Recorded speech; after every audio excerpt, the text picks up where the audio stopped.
Hello everyone, welcome to my channel. आणि आजच्या व्हिडिओमध्ये आज आपण पाहणार आहोत की जे बिगनर्स आहेत त्यांना वाचण्यामध्ये खूप जास्त अडथळा निर्माण होतो, तर त्यांना कशा प्रकारे ते ओव्हरकम करता येईल. ठीक आहे, तर मी बेसिकली छोटासा पॅराग्राफ घेतलेला आहे. जर तुम्ही मागचा याच्या आधीचा व्हिडिओ पाहिला नसेल तर नक्की पाहून घ्या, कारण की एक लक्षात ठेवा, इंग्लिशमध्ये काही लिमिटेड वर्ड्सच असतात जे आपल्याला वारंवार आपल्या वाचनामध्ये येत असतात आणि तेच आपल्याला अडथळा निर्माण करतात. आय होप तुम्हाला अशा प्रकारचे व्हिडिओ आवडत असतील. व्हिडिओ जर आवडत असतील तर नक्की सबस्क्राईब करा. आणि जर तुम्हाला वाटत असेल की या व्हिडिओच्या माध्यमातून तुम्हाला छोटीशी मदत झाली आहे किंवा वाचन करताना इम्प्रूव्हमेंट जाणवत असेल तर चॅनलला सबस्क्राईब करायचं विसरू नका. तर चला व्हिडिओला सुरुवात करूया. पहा, ONCE याला काय वाचतो आपण? वन्स. वन्स, कारण आपल्याला माहित आहे वाक्यामध्ये किंवा शब्दामध्ये जो सी चा उच्चार राहतो, प्रोनाउन्स राहतं, ते कुठे क येतं किंवा कुठे स येतं. तर या वाक्यामध्ये, या शब्दामध्ये ONCE म्हणजे वन्स. तर इथं सी चा उच्चार कसा आलेला आहे? स म्हणून आलेला आहे. वन्स देअर, THERE, याला काय वाचायचं? देअर. There, WAS, was. हे काय होईल? लिटल. लिटल, लिटल आणि BOY काय होतं? Boy. Once there was a little boy. He. मग आपला जो ही आहे तो कोणाबद्दल सांगतोय? लिटल बॉय बद्दल सांगतोय. म्हणून आपला हा जो ही होईल तो काय होईल? सर्वनाम होईल. याला काय म्हटलं जातं? सर्वनाम. म्हणजे नामाच्या ऐवजी आपण जो शब्द वापरतो त्याला काय म्हटलं जातं? सर्वनाम म्हटलं जातं. He live. Live. Live, I काय होईल? इन. PRETTY. प्रेटी, याला काय वाचायचं? Pretty. Pretty. Pretty. Little. Little. हे ओ आपल्याला माहित आहे. ओ चा उच्चार आपण गेल्या मागच्या व्हिडिओमध्ये काय पाहिला? ओ चा उच्चार ओ न होता काय होतो? ऑ होत असतो. म्हणून हे कॉटेज. कॉटेज. देअर. देअर, हे काय होईल? Was. There was a love आणि हे ली, म्हणजे हे शब्द काय होईल? लवली. लवली. गार्ड आणि हे डन.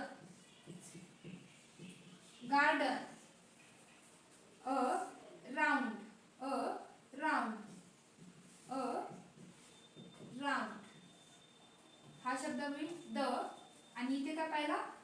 कॉटेज. कॉटेज. कॉटेज. हा शब्द काय होईल?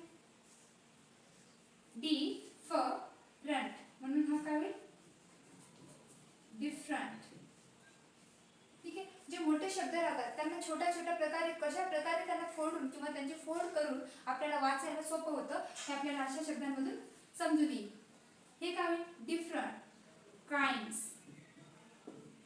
काइंड्स. काइंड्स. हे काय होईल? ऑफ. OF of.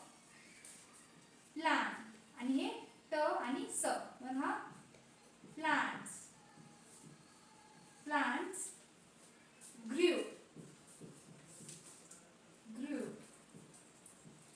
ग्रो या वर्डचं काय आहे? सेकंड फॉर्म आहे ग्रीव.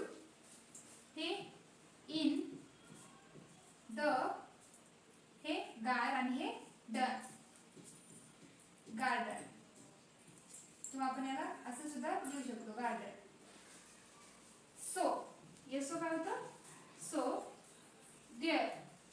There was. There was a. ओचा उच्चार काय होतो पाहिला आपण? लॉट. म्हणून हे ल. हे पहा, ल अधिक अ आणि प्लस ट.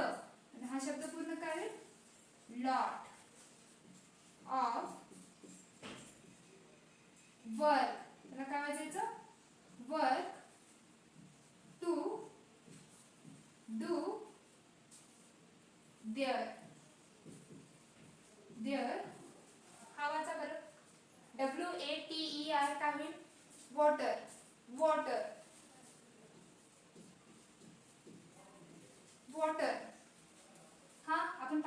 द THE काय होईल द PLANTS. आपण पाहिला प्लांट्स काय होईल प्लांट. आपण इथे पाहिला प्लांट्स EVEM आणि हा री every DAY day every day. GIVE काय होईल गिव्ह म्हणजे देणे. हे काय होईल मॅ.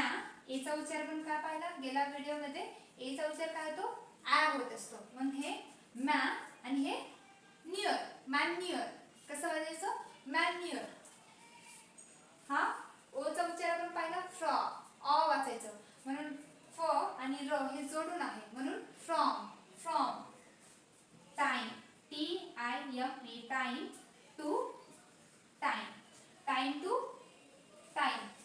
तर अशा प्रकारे आपण छोटे छोटे शब्द कशा प्रकारे वाचायचे आणि जर मोठे शब्द असतील तर त्यांना कशा प्रकारे तोडून वाचायचं हे आजच्या व्हिडिओमध्ये आपण पाहिलं. तर आय होप तुम्हाला अशा प्रकारचे व्हिडिओ आवडत असतील तर चॅनलला सबस्क्राईब करायचं विसरू नका. आणि जर तुम्हाला वाटत असेल काहीतरी मदत होत आहे थोडीशी मदत होत आहे की मला वाचायला थोडंसं सुरळीत आणि सोपं होत आहे तर चॅनलला सबस्क्राईब नक्की करा. Follow for more.